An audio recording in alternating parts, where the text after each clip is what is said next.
भारत की तरफ से कप्तान हरमनप्रीत सिंह ने 2 गोल किए। वहीं अभिषेक ने ऑस्ट्रेलिया के खिलाफ 1 गोल मारा। गोल करने के साथ साथ भारत का डिफेंस भी काफी शानदार रहा।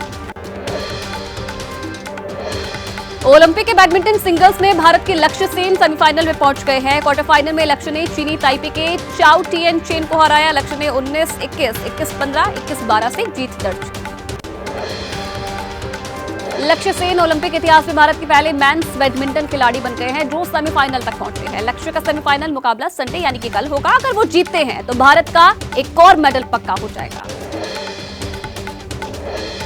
भारत की अंकिता बकत और धीरज बोमा देवरा तीरंदाजी के ब्रॉन्ज मेडल मैच में हार गए। अंकिता और धीरज की जोड़ी को यूएसए की जोड़ी ने मात दी।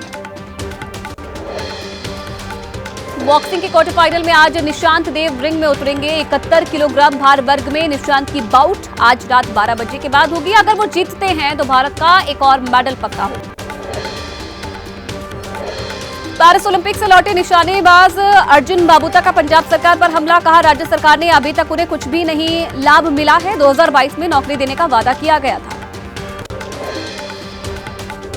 भारत और श्रीलंका के बीच रोमांचक मुकाबला टाई हो गया है। श्रीलंका ने पहले वनडे में 230 रन बनाए थे। जवाब में भारत के 226 रन पर 8 विकेट गिर गए। 18 गेंद पर भारत सिर्फ 5 रन चाहिए थे, लेकिन 4 रन पर ही आखिरी 2 विकेट गिर गए। रोहित शर्मा ने श्रीलंका के खिलाफ कप्तानी पारी खेली। रोहित ने 47 गेंद पर सबसे ज्यादा यानी कि 58 रन बनाए। अपनी पारी में उन्होंने 7 चौके 3 छक्के मारे और इसी के साथ रोहित ने छक्के मारने का एक नया रिकॉर्ड भी बना लिया है। वो इंटरनेशनल क्रिकेट में सबसे ज्यादा छक्के मारने वाले कप्तान बन गए हैं। रोहित ने इयान मॉर्गन के 233 छक्कों का रिकॉर्ड तोड़ दिया है। रोहित को छोड़कर कोई भी बल्लेबाज बड़ी पारी खेलने में नाकाम रहा। विराट कोहली ने 24 रन बनाए, श्रेयस अय्यर ने 23 तो केएल राहुल ने 31 रन बनाए। भारत के स्पिनर्स ने शानदार गेंदबाजी की। अक्षर पटेल ने 10 ओवर में 33 रन देकर 2 विकेट लिए। कुलदीप यादव ने इतने ही रन देकर 1 विकेट निकाला तो वहीं वॉशिंगटन सुंदर को भी 1 विकेट मिला।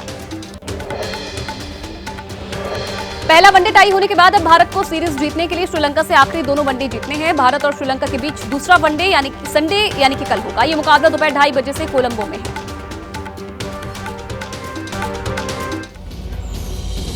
और चलिए अब देख लेते हैं बाढ़ बारिश से जुड़ी हुई कुछ खबरें।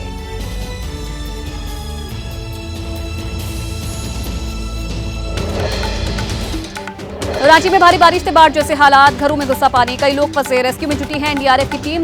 नाव के जरिए बाढ़ में फंसे लोगों को सुरक्षित स्थानों पर शिफ्ट किया जा रहा है।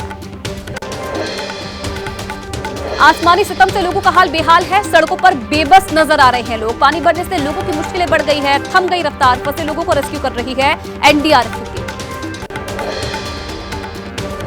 झारखंड में भारी बारिश से बेकाबू हुए हालात, आम जनजीवन प्रभावित हो गया है। सड़कों पर गंगा बह रही है। पानी की निकासी नहीं होने से लोगों की मुश्किल बढ़ गई।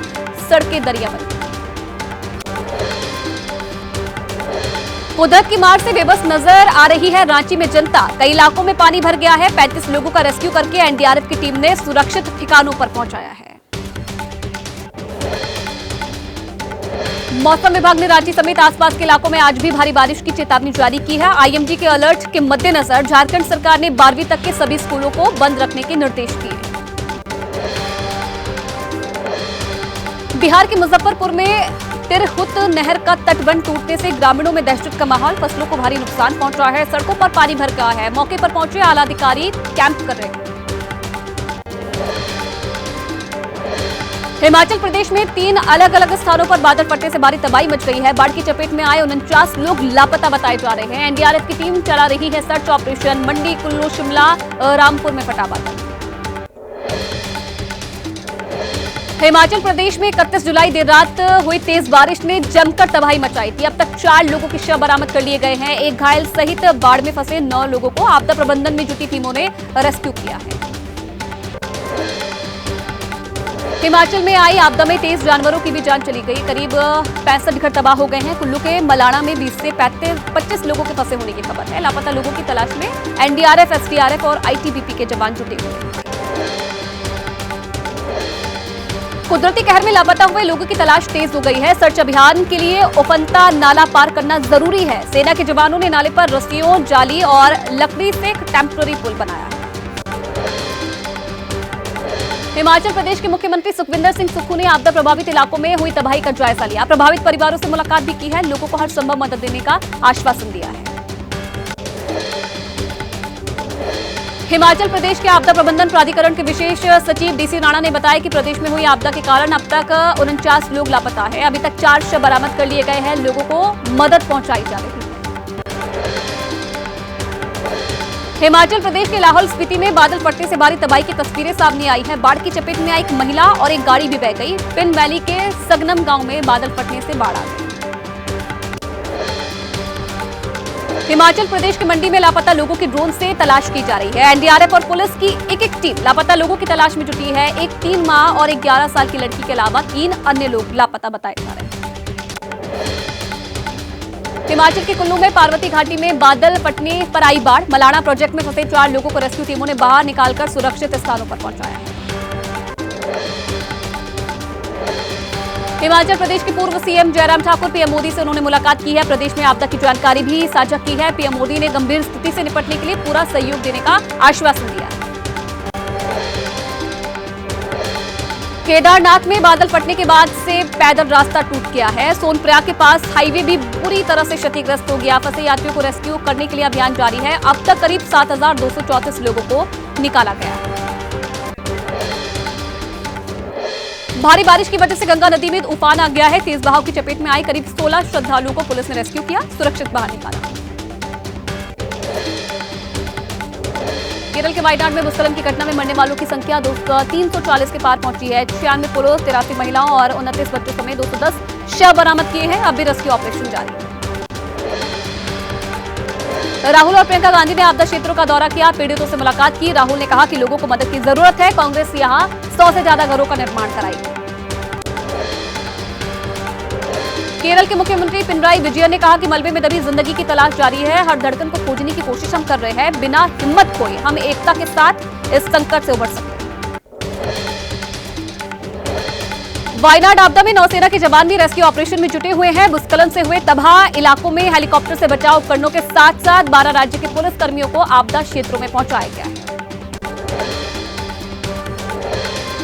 आज बिहार, उत्तर प्रदेश, उत्तराखंड, हिमाचल प्रदेश, जम्मू कश्मीर, पंजाब के कुछ हिस्सों में बरसेंगे बादल। हरियाणा, मराठवाड़ा, केरल और लक्षद्वीप में भी हल्की से मध्यम बारिश की संभावना जताई गई।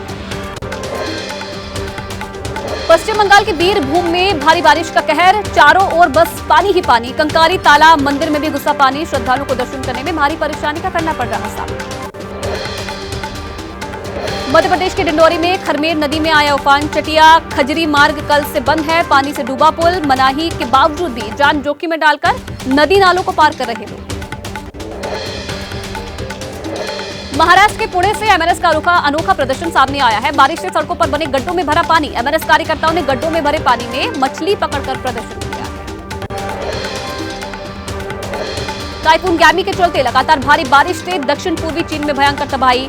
हुनान प्रांत में 15 लोगों की मौत, 3 शव बरामद। बाढ़ से अब तक 30 लोगों की जान गई, 35 लोग लापता।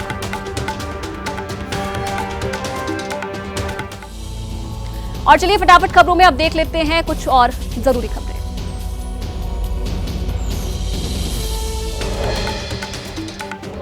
पीएम मोदी आज कृषि अर्थशास्त्रियों के 32वें अंतर्राष्ट्रीय सम्मेलन का उद्घाटन करेंगे। सम्मेलन में 75 देशों के लगभग 1000 प्रतिनिधि भाग ले रहे हैं। जम्मू कश्मीर में विधानसभा चुनाव की सुगबुगाहट तेज हो गई है। 8 से 10 अगस्त तक मुख्य चुनाव आयुक्त राजीव कुमार अपनी टीम के साथ करेंगे जम्मू कश्मीर का दौरा। तैयारियों का भी जायजा लेंगे। मिशन मुंबई में जुटी है भारतीय जनता पार्टी। 36 विधानसभाओं के लिए विशेष रणनीति बनाने का प्लान है। उद्धव गुट को बड़ी चुनौती देने के लिए 5 अगस्त को होगा बीजेपी के दिग्गजों का मंथन। पश्चिम बंगाल की मुख्यमंत्री ममता बनर्जी ने वित्त मंत्री निर्मला सीतारमण को लिखी चिट्ठी। जीवन बीमा और स्वास्थ्य बीमा पॉलिसियों पर 18% जीएसटी पर जताया है विरोध। पश्चिम बंगाल के सिलीगुड़ी में बीजेपी कार्यकर्ताओं की पुलिस से झड़प। टीएमसी नेताओं की संपत्ति की जांच कराने की मांग को लेकर प्रदर्शन कर रहे हैं। बिहार में आरक्षण पर गरमाई है सियासत। तेजस्वी ने बीजेपी को बताया आरक्षण विरोधी। बोले आरक्षण की सीमा 65% करने के फैसले को नवी सूची में डालने से केंद्र सरकार ने रोक दिया। तेजस्वी यादव के आरोप पर बीजेपी ने पलटवार किया है। सम्राट चौधरी ने कहा कि बीजेपी कल भी आरक्षण के समर्थन में खड़ी थी और आज भी खड़ी है। तेजस्वी यादव ने पेपर लीक पर बिहार की एनडीए सरकार को घेरा। कहा, जैसे ही हम लोग सरकार से अलग हुए पेपर लीक होने शुरू हो गए। जब हम लोग साथ थे पेपर लीक नहीं हुए।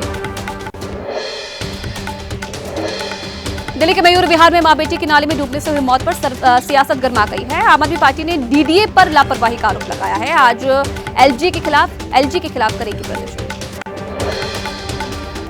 उपराज्यपाल कार्यालय ने आम आदमी पार्टी के नेताओं पर झूठ बोलने का आरोप लगाया। कहा, डीडीए ने नाले की गाद समय पर निकाली, उसे ढकने का काम भी किया।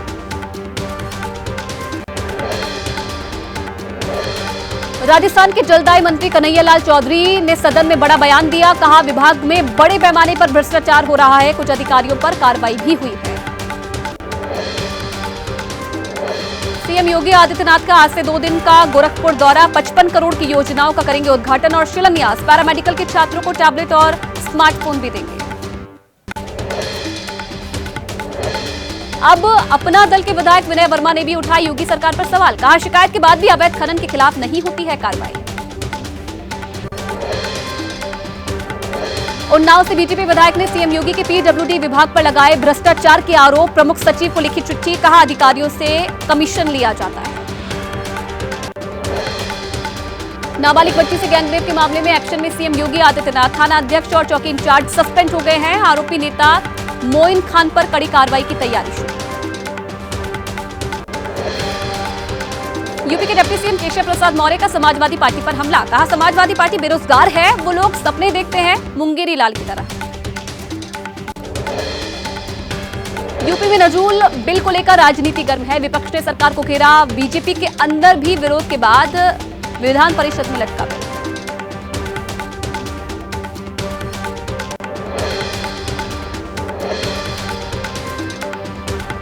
यूपी में नजूल बिल को लेकर राजनीति गर्म है। नजूल बिल पर चल रहे विवाद पर बोले आप सांसद संजय सिंह। कहा, यह बीजेपी की आंतरिक लड़ाई है।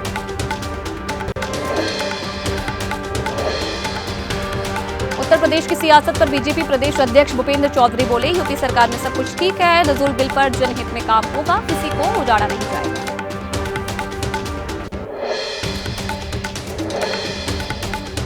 दिल्ली कोचिंग हादसे की होगी सीबीआई जांच। हाईकोर्ट ने दिल्ली की सरकार को बताया प्रशासनिक रूप से अक्षम। दिल्ली पुलिस को कहा कि आप पुलिस हैं।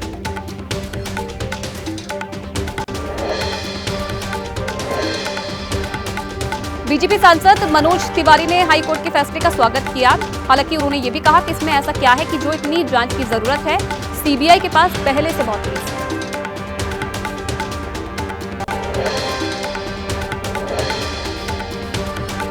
उद्धव गुट की सांसद प्रियंका चतुर्वेदी बोली, मैं उम्मीद करती हूं कि सीबीआई जल्द से जल्द जांच करेगी, क्योंकि बहुत सारी ऐसी सीबीआई जांच होती है जिसकी कोई रिपोर्ट तक नहीं आती। घटना में मारे गए छात्र नेविन के मामा बोले कि मैं खुश हूं, जांच अब सीबीआई करेगी, न्याय मिलेगा। दिल्ली प्रशासन पर लापरवाही का आरोप भी उन्होंने लगाया।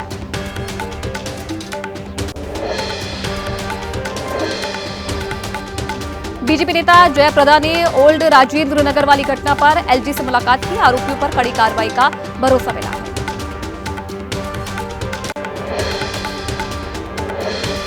आरएसएस मानहानि केस में राहुल गांधी के खिलाफ याचिका पर भिवंडी कोर्ट में आज सुनवाई होनी है। 2014 में एक चुनावी रैली के दौरान महात्मा गांधी की हत्या को लेकर आरएसएस को बदनाम करने का आरोप लगा है।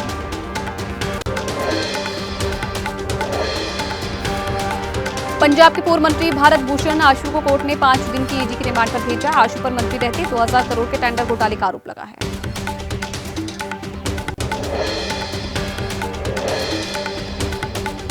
मथुरा कृष्ण जन्मभूमि शहीदगाह मस्जिद विवाद पर आए हाईकोर्ट के फैसले पर मुस्लिम पक्ष ने ऐतराज जताया है। सुप्रीम कोर्ट ने फैसले को चुनौती देने का ऐलान किया है।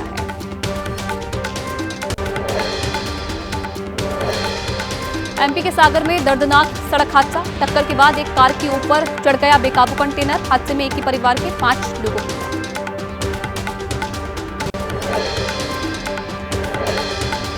एमपी के टीकमगढ़ में भयानक सड़क हादसा। एक बेकाबू ट्रक ने कई गाड़ियों को रौंदा और एक कार को कई मीटर तक घसीटा। हादसे में कई लोग घायल हो गए हैं। घटना सीसीटीवी कैमरे में कैद। श्रीलंका की जेल से रिहा हुए 21 मछुआरे चेन्नई हवाई अड्डे पर पहुंचे। मछली पकड़ने पर रोक हटने के बाद से ये सभी मछुआरे समुद्र में गए थे, जिन्हें वहां पकड़ लिया गया। रामनगरी अयोध्या में सरयू नदी में श्रद्धालुओं से भरी एक नाव पलट गई। 5 लोग गिरे, 4 लोगों को गोताखोरों ने रेस्क्यू किया। 22 साल की युवती लापता हो गई है। तलाश में जुटी जल पुलिस की टीम।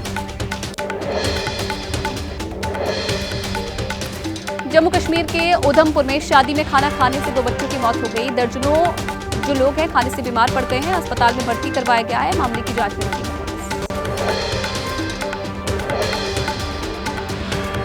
बिहार के किशनगंज में मिड डे मील खाने से सैकड़ों छात्र पड़े बीमार। बच्चों को अस्पताल में कराया गया भर्ती। आधा खाना खाने के बाद एक शिक्षक को भोजन में दिखी चुटकी। गाजियाबाद के देव सिटी थाना इलाके में जिम के अंदर ट्रेडमिल पर दौड़ लगाते समय शैलेंद्र नाम के शख्स की हार्ट अटैक से मौत हो गई है। पोस्टमार्टम रिपोर्ट का इंतजार।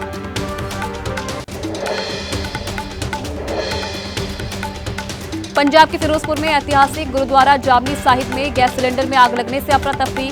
7 लोग बुरी तरह से झुलसे। घायल 7 लोगों में 5 स्कूली छात्र और 2 सेवादार शामिल। दिल्ली के वजीराबाद थाने के माल खाने में लगी भीषण आग। मौके पर पहुंची 7 फायर ब्रिगेड की गाड़ियां। आग पर काबू पाने के लिए फायर कर्मियों ने कड़ी मशक्कत की।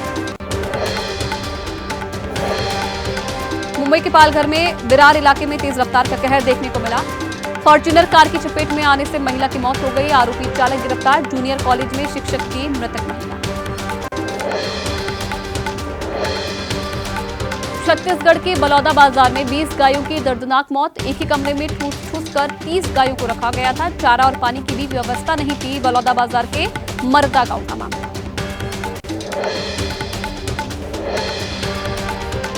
दिल्ली के एक स्थायी शेल्टर होम में बीते 1 महीने में बच्चों सहित 14 लोगों की मौत हो गई है। दिल्ली सरकार ने जांच के आदेश दिए हैं। मानसिक रूप से कमजोर लोगों के लिए आशा किरण शेल्टर होम बना हुआ है। राष्ट्रीय महिला आयोग की अध्यक्ष रेखा शर्मा ने की शेल्टर होम की जांच। कहा, साफ पानी और खाने का इंतजाम नहीं है। मरीज और बच्चे एक ही वॉशरूम का इस्तेमाल करते हैं। शेल्टर होम के डॉक्टर अशोक कुमार ने कहा कि शेल्टर होम में करीब 1000 बच्चे हैं, जिसमें से 70 बच्चे बीमार हैं। नहीं दी जाती है खाने पीने की पौष्टिक चीजें। एनसीडब्ल्यू की शुरुआती जांच के मुताबिक दिल्ली सरकार की शेल्टर होम में मिली कई प्रशासनिक खामियां। दिल्ली के उपराज्यपाल को सौंपी जाएगी पूरी रिपोर्ट।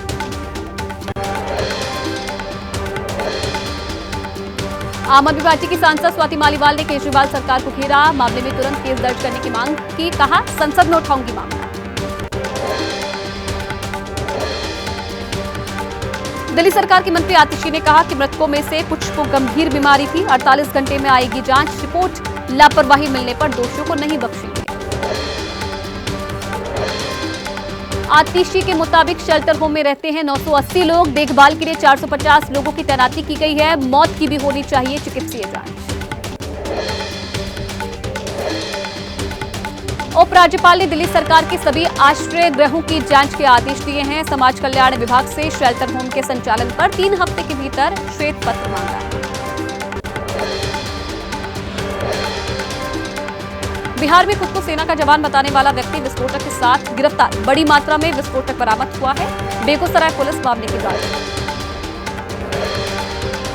यूपी के मुरादाबाद में बीजेपी नेता के जनाजे की नमाज पढ़ने से इनकार करने का मामला। मस्जिद के इमाम सहित 4 लोगों पर केस दर्ज। मृतक के परिवार के मुताबिक एक रिश्तेदार ने पढ़ाई जनाजे की नमाज।